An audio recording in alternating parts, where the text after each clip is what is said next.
The Andromedian Institute of Advanced Sciences buzzed with nervous energy as Professor Keelthara activated the holographic display in Theoretical Physics Hall 7.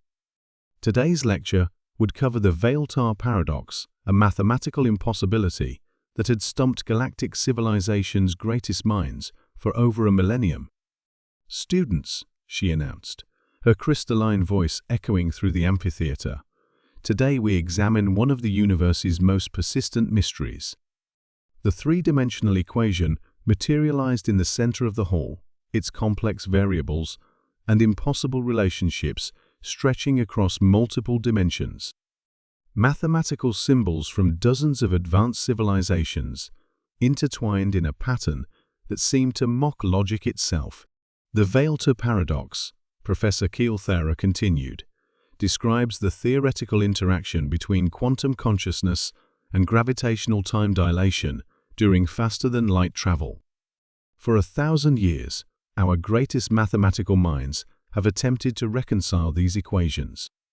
In the back row, Marcus Chen, the Institute's first human exchange student, looked up from his tablet where he'd been taking notes. The 19-year-old from Earth had been quietly attending classes for 3 months, his presence causing constant whispers among his alien classmates. The paradox suggests, Professor Keelthara explained, that consciousness itself creates temporal distortions during FTL jumps, making navigation impossible beyond certain distances. This has fundamentally limited galactic expansion for our entire recorded history. Dr. Zixian, the Institute's Dean of Theoretical Mathematics, materialized via hologram beside the professor. His gaseous form flickered with agitation. Notice how the consciousness variable refuses to integrate with the relativistic framework. 17 different species have declared this mathematically impossible to solve. Marcus raised his hand. The lecture hall fell silent. In 3 months, the human had never spoken during class, leading many to assume he couldn't follow the advanced mathematics being presented. "Yes, Mr. Chen?" Professor Keelthara asked, surprised. Marcus said, standing up and pointing at the holographic equation. "I think there's an error in the foundational assumption." The silence stretched uncomfortably. Dr. Zixian's gaseous form darkened with what appeared to be annoyance. "Mr. Chen, this equation has been verified by mathematical savants from 47 star systems. Perhaps you should." "You're treating consciousness as a universal constant," Marcus interrupted, walking down to the display. "But on Earth, we know consciousness is quantum-based and observer-dependent. You can't integrate it with classical relativistic equations because you're using the wrong mathematical framework." Professor Keelthara's compound eyes focused on the human with new attention. "Explain." Marcus approached the hologram and gestured at the central variables. "See, you're trying to solve this in 4-dimensional space-time, but consciousness operates in quantum superposition. You need to expand it into higher-dimensional Hilbert space and apply observer effect corrections." He pulled out his tablet and began rapidly inputting calculations. "On Earth, we call this the measurement problem in quantum mechanics.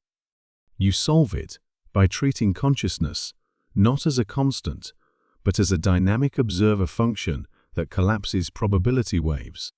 The alien professors exchanged bewildered glances as Marcus's calculations appeared on the main display.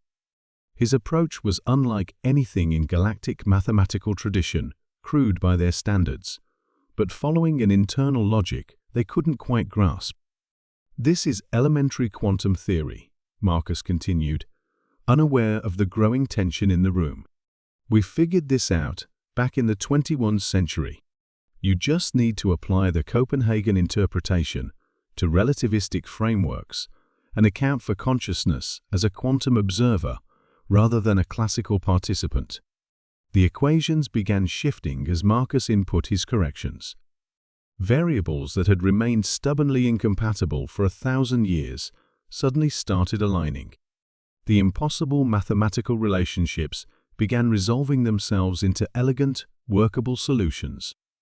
Impossible, whispered Dr. Zixian, his gaseous form beginning to flicker with alarm. Not impossible, Marcus replied cheerfully, just incomplete. You guys have been trying to solve quantum problems with classical math. It's like trying to describe color to someone using only black and white. The final calculation resolved, and the holographic display showed something that had never existed before, a complete, mathematically consistent solution to the Veltar paradox.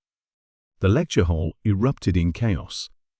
Students began chittering, gasping, an electromagnetic field fluctuating in their species equivalent of shock. Professor Keel Thara's crystalline form began resonating at frequencies that suggested either terror or ecstasy. Do you understand what you've just done? Dr. Zixian demanded, his entire gaseous form now pulsing with agitation. Marcus looked around at the panicking aliens with confusion. I solved the homework problem? This isn't homework, Professor Keel Thara exclaimed. This paradox has limited galactic civilization for millennia. Our entire understanding of FTL travel, our expansion limits, our technological development, all of it has been constrained by this unsolvable equation. Oh, Marcus said, beginning to understand the magnitude of what had just happened. So, is this good? Dr. Zixian was rapidly communicating with someone through his neural interface. The Galactic Science Council is convening an emergency session. Mr. Chen, you may have just revolutionized faster-than-light travel for every species in known space. Cool, Marcus replied. Does this mean I get extra credit? Professor Keel Thara stared at him for a long moment. Mr. Chen, you've just solved a problem that has stumped galactic civilization since before your species discovered fire. What kind of educational system does Earth have? Marcus shrugged. Pretty standard, I guess. This is just basic quantum mechanics. We teach it in high school. The silence that followed was deafening. High school?